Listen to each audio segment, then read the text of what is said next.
definisi dari dextrokardia. Dextro artinya kanan, sedangkan kardia artinya jantung. Jadi dextrokardia itu jantung kanan.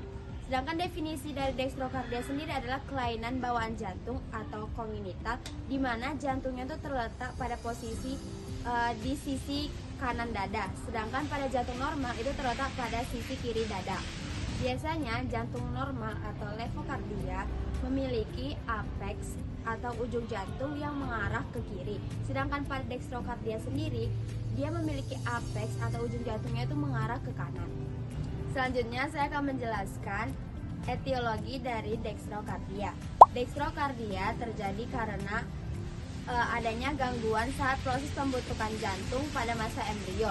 Biasanya itu terjadi pada usia kehamilan ke 3 minggu.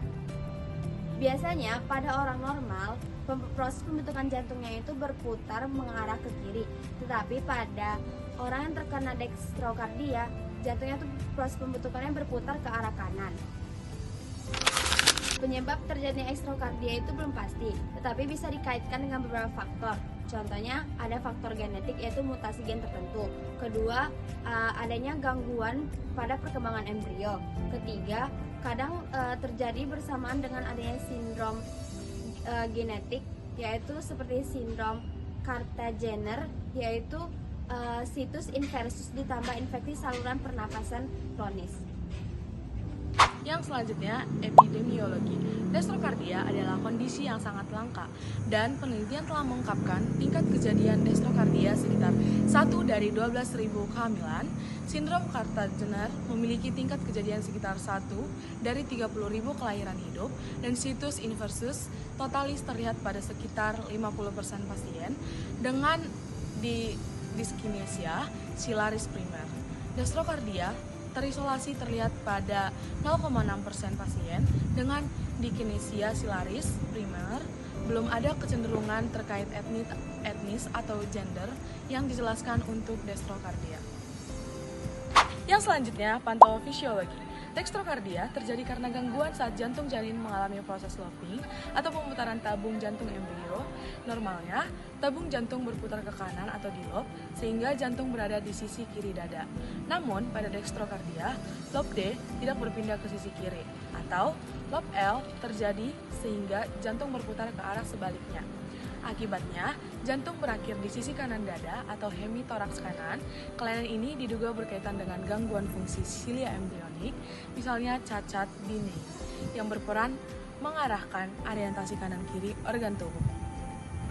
Sekarang kita bahas jenis-jenis dextrokardia.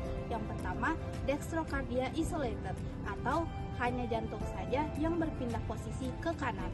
Nah, pada tipe ini, organ tubuh lainnya masih tetap berada di posisi normal, misalnya hati di kanan dan lambung tetap di kiri. Nah, kadang pada tipe ini disertai kelainan bawaan pada jantung, seperti adanya defek pada sekat jantung dan penyempitan jantung. Yang kedua itu ada dextrokardia situs inversus totalis. Nah, kalau yang ini organ tubuh berada pada posisi terbalik seperti cermin. Jantung di kanan, hati di kiri, dan lambung di kanan. Biasanya kondisi seperti ini tidak berbahaya dan orang yang memiliki tipe ini masih bisa hidup dengan normal karena fungsi organnya tetap berjalan dengan baik. Yang ketiga itu ada dextrokardia dengan situs ambigius atau heterotaksi sindrom. Nah, pada tipe ini susunan organnya tidak sepenuhnya terbalik, ada yang tetap dan ada yang berpindah. Namun sayangnya tipe ini sering dikaitkan dengan kelainan berat pada jantung maupun organ dalam lainnya. Sekarang kita lanjut ke gejala. Gejalanya tergantung dari jenis dextrokardia dan apakah ada kelainan jantung bawaan. Kalau tanpa kelainan jantung bawaan, itu seperti pada situs inversus totalis, biasanya tidak ada gejala. Dengan posisi terbalik, namun fungsi organnya tetap normal, itu tidak masalah. Hal ini sering ditemukan di saat pemeriksaan USG atau ronsen. Tapi kalau ada kelainan jantung bawaan, gejalanya bisa serius. Nah, berikut adalah beberapa tanda yang bisa muncul, antara lain yang pertama, sesak napas karena aliran darah yang tidak optimal. Yang kedua, kulit dan bibir tampak kebiruan atau cyanosis karena kekurangan oksigen. Yang ketiga, cepat lelah karena jantung tidak mampu memompa darah dengan baik. Yang keempat, pertumbuhan anak yang terhambat karena kurangnya suplai oksigen dan nutrisi. Dan yang kelima, adanya suara jantung yang tidak normal atau murmur yang bisa terdengar saat pemeriksaan. Jadi, kesimpulannya, dextrokardia tidak selalu berbahaya, tergantung dari jenisnya dan apakah disertai kelainan jantung atau tidak. Kemudian ada diagnosis pada dextrokardia yang dapat dilakukan dengan beberapa cara. Yang pertama ada pemeriksaan fisik. Pada pemeriksaan fisik, dokter akan mendengar bunyi jantung pada dada bagian sisi kanan, bukan di sisi kiri seperti pada orang normal pada umumnya. Kemudian terkadang pada pemeriksaan fisik ini akan ditemukan pergeseran letak organ lain. Yang kedua ada foto ronsen dada atau X-ray. Pada foto ronsen dada ini untuk menunjukkan bayangan jantung berada di posisi kanan.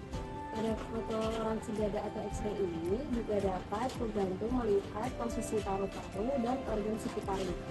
Kemudian yang ketiga ada EKG atau elektrokardiogram. Itu untuk menunjukkan pola aktivitas listrik yang terbalik sesuai posisi jantung yang tidak biasa.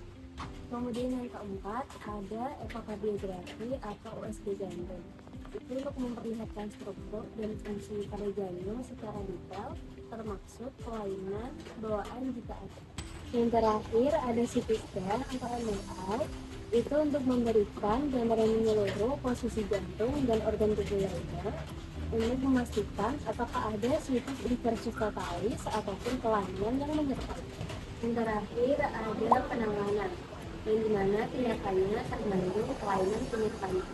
Yang pertama ada tanpa kelainan jantung atau situs inversus totalis, yang dimana itu tidak memerlukan pengobatan khusus. Pasien dapat hidup normal, hanya saja perlu pemeriksaan rutin untuk memastikan organ berjalan dengan baik. Yang kedua ada dengan kelainan jantung korektif, yang dimana itu memerlukan operasi jantung korektif untuk memperbaiki struktur atau aliran darah dan memerlukan pemantauan dari dokter spesialis jantung untuk memantau fungsi jantung dan mencegah komplikasi. Yang terakhir, jika disertai sindrom Pachygyenic, di mana dapat terjadi infeksi saluran pernapasan berulang akibat tergabungnya fungsi.